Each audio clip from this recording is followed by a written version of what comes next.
The UN Security Council has agreed to continue discussions on how to properly respond to the rocket launch by the DPRK. The president of the Council, Mexican UN Ambassador Claude Heller, made the remarks at the end of a closed-door consultations. The Security Council convened an emergency session at the request of Japan on Sunday afternoon. Foreign Minister Yang Jiechi has held phone conversations with his counterparts in the United States, Russia, Japan and South Korea. They exchanged views on DPRK's missile launch on Sunday.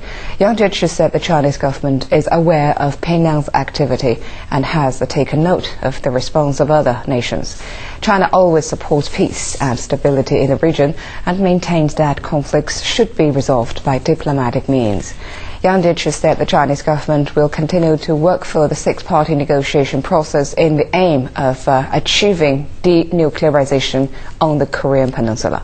And the Chinese government will keep close contacts with the parties concerned. The UN Security Council has failed to come to an agreement of what to do about North Korea. The country launched a long-range rocket early on Sunday.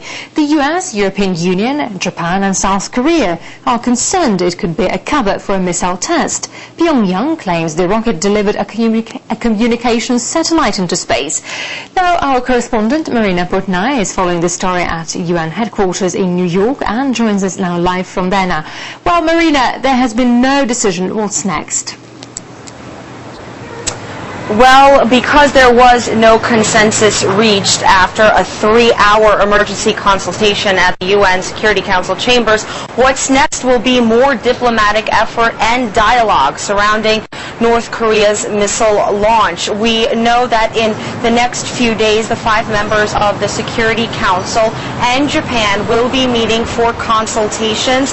And in the days to come, as we understand it, it's been reported that a draft resolution, which will be written up by many Western countries and Japan, would be presented to the Russian delegation for the Russian delegation to take a look at.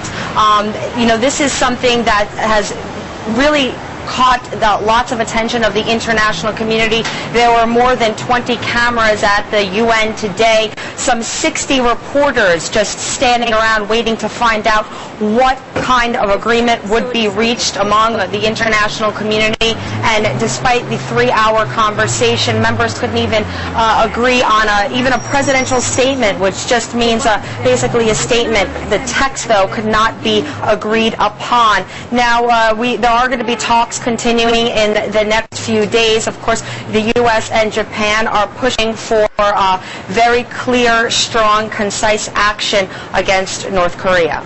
Yeah, you mentioned the United States and Japan, but where do the countries stand?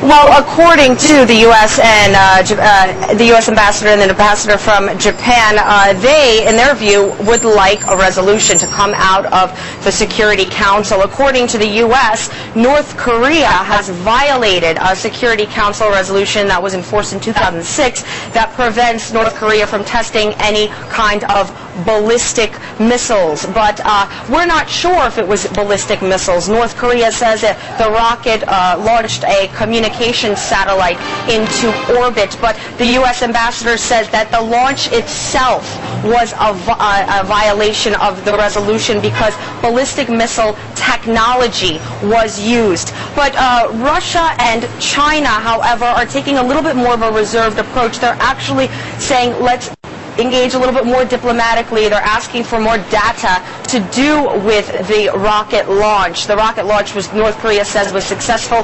The U.S. says it wasn't successful and came down into the ocean at stage 1. So the Russian Foreign Minister Sergei Lavrov has actually said we need to continue these 6-party talks, as has China. They would like to continue engaging North Korea, of course, in thinking dialogue rather than more harsh action would lead to a better conclusion. But of course, in the next few days, we will find out how the international community will decide to act.